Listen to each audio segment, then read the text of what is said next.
venons de rouvrir ici ces combles du château.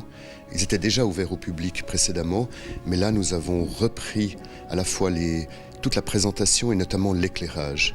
Et nous avons ajouté quelques bruitages également, comme il se doit dans un galetas.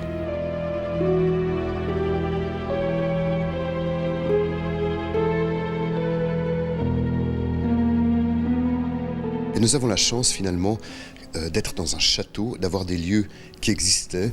Et je trouvais que c'était bien de montrer à chaque fois des objets en rapport avec les lieux. Et ici, c'était naturellement d'anciens greniers. Eh bien, c'est idéal pour présenter des objets comme ça se faisait autrefois. Maintenant, on ne construit plus une maison avec des galetas. Les greniers sont souvent transformés en appartements. Ici, nous avons la chance d'avoir pu conserver ce lieu en l'état.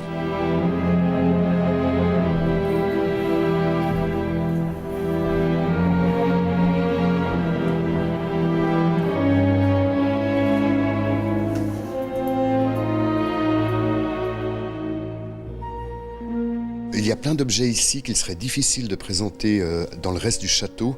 Ils sont isolés et le discours n'irait peut-être pas. Tandis que là, eh bien, on peut les mettre côte à côte, comme dans un galetas. Ce sont des objets qui sont dignes d'intérêt, qui sont dignes d'être conservés pour l'histoire de Nyon, de la région, ou qui font simplement partie des collections du musée.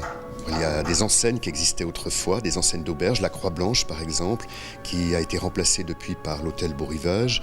Nous avons une plaque, c'est rue du Château. Il n'y a plus de rue du Château puisque maintenant c'est la place du Château. Mais jusqu'après-guerre, il y avait au milieu un îlot qui était le théâtre de Nyon. Une enseigne d'auberge en forme d'ange. Le café de l'Ange, l'hôtel de l'Ange existe toujours. Et cette enseigne a été faite en 1797 pour l'arrivée de Bonaparte à Nyon. Finalement, Vincent Libert était comme un petit enfant qui allait dans le grenier de ses grands-parents à la recherche d'objets mystérieux. Ce fut le cas. Ce fut le cas. J'ai beaucoup aimé cela. C'est clair que c'était une manière ici de reconstituer un galetas. L'éclairage est bien sûr ces bustes de marbre qui les rend plus froids et plus mystérieux. Il y a des mannequins qui sont placés dans des cartons là tout au bout. Il y a 2-3 bruitages qui arrivent. C'est vrai qu'il peut y avoir un côté un peu inquiétant. Le noir fait peur.